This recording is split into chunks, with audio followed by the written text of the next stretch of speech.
This Torah class is brought to you by TorahAnytime.com. Okay, Bruchim Haba, and welcome everyone. We've been doing in the summer a little bit of a different subject matter the last couple of weeks. I would call it a series on what is known as the House of Rashi. Summertime we like to speak about various subjects, and this year, the last couple of weeks, we were speaking about Rashi's house. It actually began Parshas Tazria when we spoke about Rashi's last words. 2 weeks ago, we learned about someone who the Yam Shel Shloimeh quotes from the Rosh was the greatest in Chachma and Minyan of all the Rishonim, namely Rabbeinu Tam. Rabbeinu Tam was the wisest, sharpest, and greatest disseminator of Torah of all the Rishonim, the Rosh says. My friend Reb Shlomo Margarefta referred me to the Ritva, who said nobody's greater in Psak than the Rambam. Well, that's what the Sfardim say. The Ashkenazim say nobody was greater than Rabbeinu Tam and his nephew, the Ri Hazaken. And they were all members of Rashi's house. And it's really remarkable how Rashi established such a remarkable bias. So the last 2 weeks we spoke about Rabbeinu Tam and the Rashbam, who are grandchildren of Rashi. So let's develop the picture of Rashi even more fuller, because Rashi did not have any sons. Rashi had 2 daughters. Some scholars say he had a third, but it's very questionable whether in fact he had a third. And this is a common phenomenon in history, that when someone has daughters, he often educates his daughters as if they would be sons. And we find something like this in the house of Rashi, where, 200 years ago, or even 150 years ago, your grandmother, certainly your great-grandmothers, could not read and write. In Europe, women could not read and write until really the 20th century. In the Middle Ages, most men could not read or write. I'm not talking about in the Jewish world. The Jewish world, we always ben chamesh lemikra. But in the general world, people were illiterate, could not read or write. Almost nobody could read and write.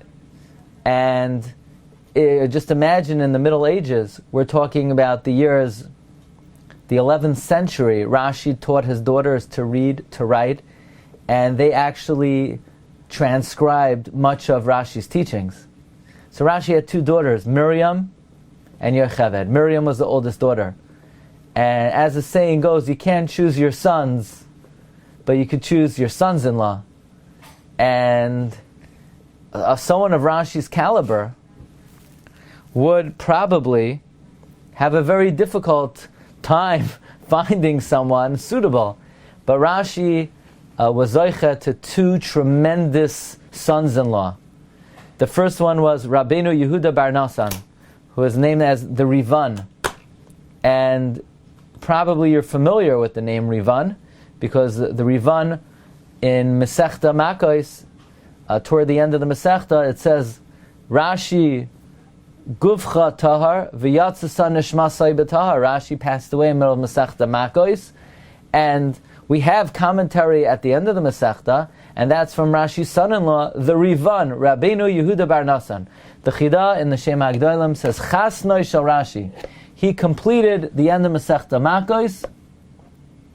The Shibaya Alekad quotes him very often. And he was Rashi's first son-in-law. The Rivan married to Miriam. Rashi's second daughter, Yocheved, married one of the really great Balei HaTosfos, Rabbeinu Meir. Rabbeinu Meir is known as Avi HaRabbanim, the father of the rabbis, because he produced what an array, what progeny he had. The oldest son, the Rashbam, Rabbeinu Shmuel Bar Meir. The second son, the Rivam, Rabbeinu Yitzchak ben Meir, quoted in Tosfos in many places. We mentioned he died young. He left 7 orphans. Now I want to tell you something very interesting. The Rivam, the second son of Rabbeinu Meir, was married to I believe, the daughter of Rabbeinu Shemaya. And this woman had to raise 7 orphans. Rashi writes something very interesting. Rashi says, it's important to marry the daughter of a Talmid Chacham. So you say, why is it so important to marry the daughter of a Talmid Chacham? Like we learned in Pirkei Avos, you should always associate with Talmidei Chachamim. But Rashi says, you know why? Because if you marry the daughter of the Talmid Chacham, if the person dies, your wife will be able to raise your children. Like, where did Rashi come up with that reason from? Marry the daughter of a Talmid Chacham because you might die and you need someone to raise your kids. Rashi got it from his own family. Rashi's son-in-law, Rashi's grandson, Rabbeinu Yitzchak ben Meir, passed away, and his wife had to raise the children. So Rabbeinu Meir, the son-in-law of Rashi, the father of the Gedolei Olam, the Rashbam, the Rabbeinu Tam, the Rivam, Rabbeinu Meir wrote Tosfos on Shas. He wrote a number. He had his own Tosfos. What that means is, by the way, all of the Balei HaTosfos had their own Tosfos. And Rabbeinu Meir had his own Tosfos. The Sefer HaYashar of Rabbeinu Tam mentions the Tosfos of Rabbeinu Meir. And in the Tshuvas Rabbeinu Tam, brought in the Shibbolei Haleket, that Rabbeinu Tam said, I have a tradition from my father, who learned from his Rabbeim, and his Rabbeim are the Gaonei Lutir. You ever hear of the region in France, Lutir? It's interesting. The Jews always changed the names of cities and regions because they did not want to use the secular names. So, for example, we know there's a city in Spain, Toledo, but in Hebrew we don't call it Toledo, we call it Todila. Todila. Why? I mean, but that's very common. We distort the name. We don't like to use the name that the Gentiles use. So an example is the sages of Alsace-Lorraine were called Lutir. Okay? These were the 2 son-in-laws of Rashi, Rabbeinu Yehuda bar Nasan and Rabbeinu Meir. Now I want to introduce you to Rashi's Talmidim, Rashi's students. Rashi had many students. 2 of his most renowned students are Rabbeinu Shemaya. Rabbeinu Shemaya, I believe, his daughter married the Rivam, Rashi's grandson. And if you look at Masechta Tamid, Masechta Midos, for those in the Agra de Pirkei Koilel, many years ago, I mean this must go back 8 years ago in the summer, I taught daily the Gemara Shiur. We learned Masechta Tamid Amidos. On the side of the page is the Rash, Reish Shin, Rabbeinu Shemaya. No Rashi, Rabbeinu Shemaya. Very interesting. And then Rashi's other student, I don't say no Rashi, but you have on the side of the Gemara Rabbeinu Shemaya. And Rashi's other well-known student, Rabbeinu Simcha bar Shmuel. And Rabbeinu Simcha bar Shmuel is the author of a well-known work of the Rishonim known as Machzor Vitri. Machzor Vitri. Not to be confused with your Machzor for Yom Tif. Machzor Vitri is basically a diary of everything Rashi did around the year. He mentions that, one time the Seder was so engaging and went so long. Who could say this other than Rashi's Talmud? He records that they became so involved in the Seder, in Rashi's house, they forgot to eat the Afikomen. So the Machzor Vitri was composed by Rabbeinu Simcha bar Shmuel, a student of Rashi. The grandfather, now listen to this, he's the grandfather of the Ri Hazaken, bar Shmuel.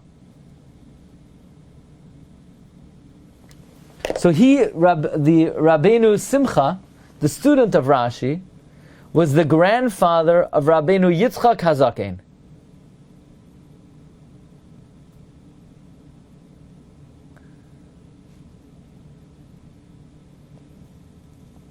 bar Shmuel, Balak Toisus, v'hu ya Rabbi Rabbeinu Avigdor HaKohen.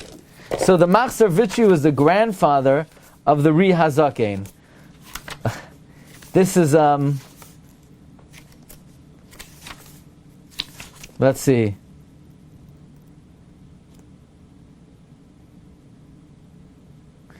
The Ri Hazaken, his father was Rav Shmuel. Rav Shmuel was the son of the Machzor Vitri.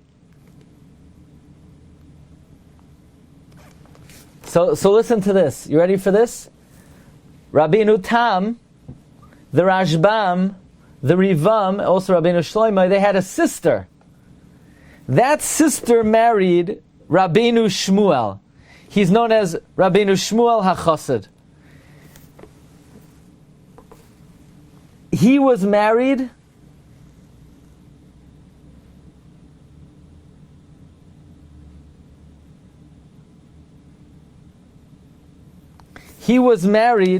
to the sister of Rabbeinu Tam. So listen carefully. The Machzor Vitri, his son, Rabbeinu Shmuel, married Rabbeinu Tam's sister. They produced the Ri Hazaken. And the Ri Hazaken was after Rabbeinu Tam, the greatest of all the Rishonim. Okay? So the Ri Hazaken is Rabbeinu Tam and the Rashbam's nephew. You know, it's like Reb Chaim Kanievsky had an uncle, the Chazoinish. When you have an uncle, the Chazoinish, you could be Reb Chaim Kanievsky. Well, if you have an uncle, Rabbeinu Tam, you could be the Ri Hazaken. The Ri Hazaken's father was the son of the Machzor Vitri, and his mother was the sister of Rabbeinu Tam.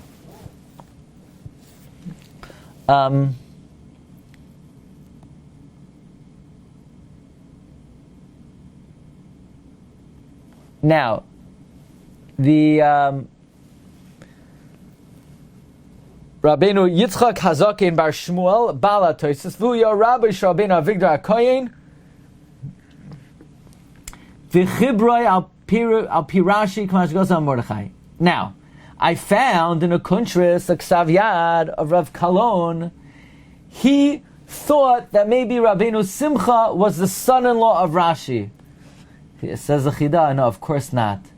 Rabbeinu Shmuel ben Rabbeinu Simcha married the sister of Rabbeinu Tam, and he gave birth to the Ri Hazaken, but in no way was Rabbeinu Simcha the son-in-law of Rashi. Rabbeinu Simcha was the...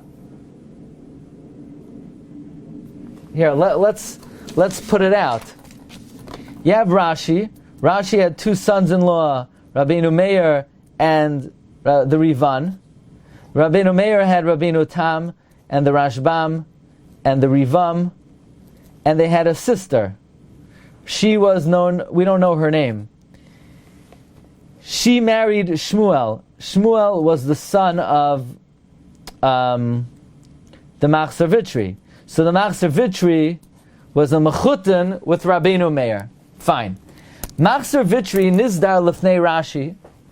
The Machzor Vitri was compiled before Rashi, meaning in the presence of Rashi. It was composed by Rabbeinu Simcha bar Shmuel. And just to share with you an interesting controversy, the Mishpatzai Zahav writes that the Machzor Vitri was written by Rabbeinu Shmaya. And the Bach also seems to say that.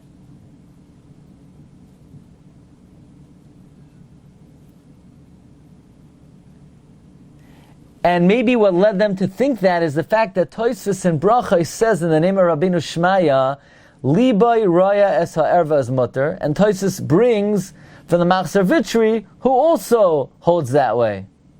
So based on that, they thought that the Machzor Vitri was written by Rabbeinu Shmaya. But says the Chida, with all due respect, it's not true. Rabbeinu Simcha is the author of Machzor Vitri, like I brought in the Shem HaGdolim, and Rabbeinu Shmaya is somebody else. Here is an example of something brought in Machzor Vitri. This comes from the Sefer Toldos HaDoros. He says, "Mibein Talmidei Rashi, Among the students of Rashi Agdolim in the times of the Rashbam, of great note was Rabbeinu Simcha of Vitry. Vitry is a city in France that is known for nothing other than the fact that Rashi's student came from there. He wrote a machzor, a tefillah for all the year in Nusach Ashkenaz. He collected all the traditions of Rashi and all the other Gedolei Ashkenaz. His son, Rabbeinu Shmuel, was the brother-in-law of the Rashbam and Rabbeinu Tam, and the father of the Riazaken. In the times of, the Riazaken lived in times of the Third Crusade. So listen carefully. 1096 was the First Crusade. That's when Rashi lived. 1146 was the Second Crusade. That's when Rabbeinu Tam lived. The Riazaken lived in the time of the Third Crusade. And the Machzor Vitry records the following ancient custom that is practiced. The minhag is that after davening, you would gather 10 people, take a Chumash, and they would take the child from his crib in great fanfare and pomp and ceremony. They would put a sefer on him and say, fulfill what it says in this. They would give him a quill so that he should be zoicha to be a writer in Torah. The Machzor Vitry says when a person brings his child into Talmud Torah, they would write the letters on a board, they would put on him beautiful clothing, they would make 3 chalois kneaded with honey, with 3 eggs, and they would bring him apples and sweets, and they would bring him to a sage, and they would give him sweet foods and from the eggs and the fruits, and they would read the letters to him, and they would cover the letters in honey, and they would say, lick the letters. And when the child would begin to learn, they would begin to teach him Torah's Kayanim, and they would train him to shuckle when he learned. Why? Why would he begin with Vayikra? Let the pure children come and engage in subjects of purity. Why would they teach him to shuckle? Because when God gave the Torah to the Jewish people, it says the people saw and they shook. So learning is like Kabbalas HaTorah. By the way, it doesn't take Tosfos long in Shas to quote the Machzor Vitry. Already on Daf Gimel Amud Aleph, Tosfos quotes the Machzor Vitry, that the Machzor Vitry says that the meaning of Yehei Shmei Rabbah is we're mispalel, that Shmei, the Shem Ka, we know that God's name is not Shalem, Ki Yad Al Kes Ka, and his throne is not complete. So we say Yehei Shem Ka Rabbah. We're mispalel that his name should be great and full and blessed forever and ever. By the way, the Arizal later said the same pshat. Tosfos dismisses this pshat, but the pshat of the Machzor Vitry, Reb Simcha Vitry, is quoted by Tosfos. So again, Rabbeinu Shemaya, the first student of Rashi, his daughter married Rashi's grandson, the Rivam.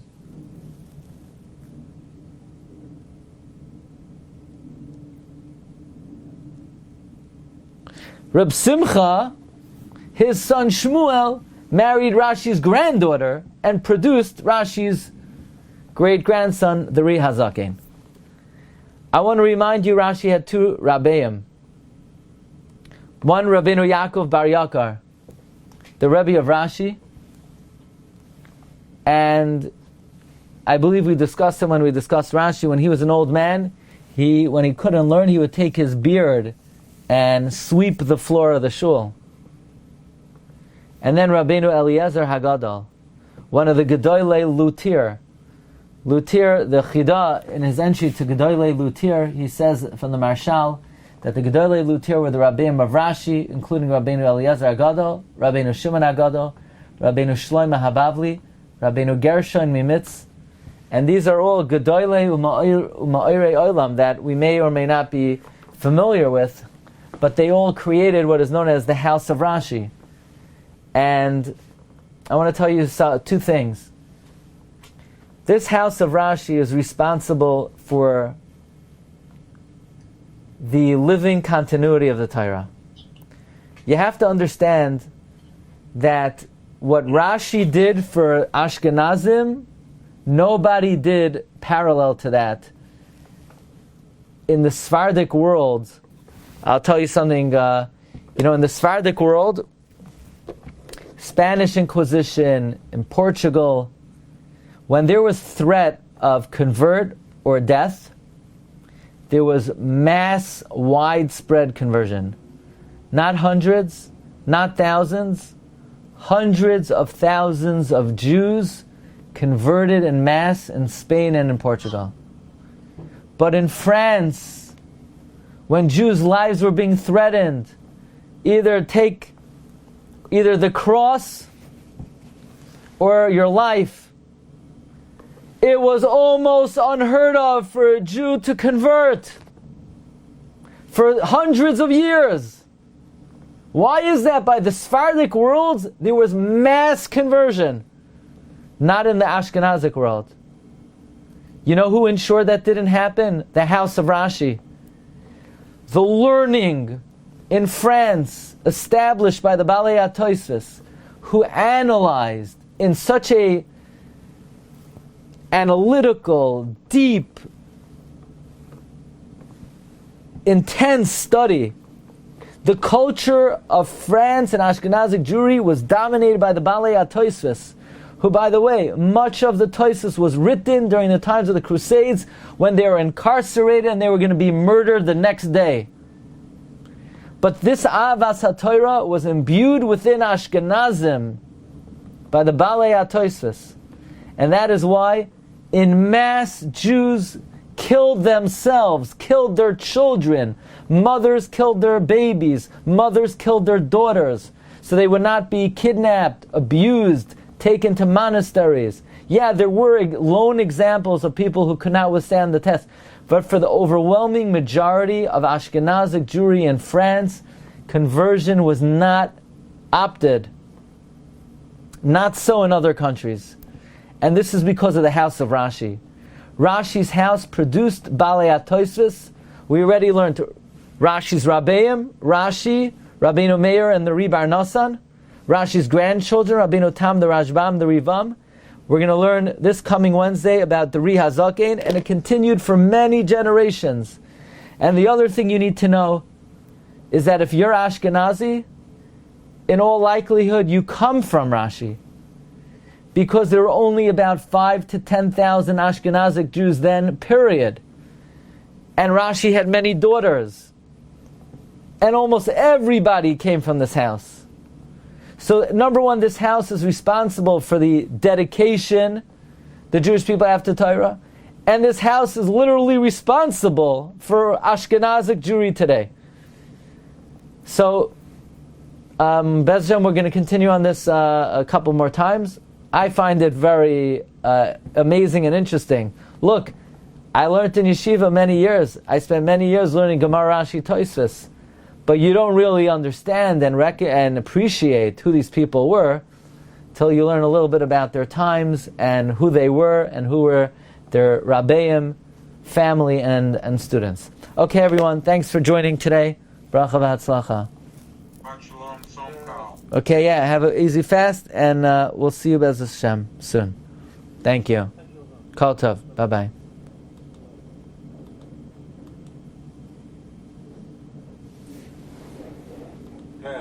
Baruch Tiyah. You've just experienced another Torah class brought to you by TorahAnytime.com.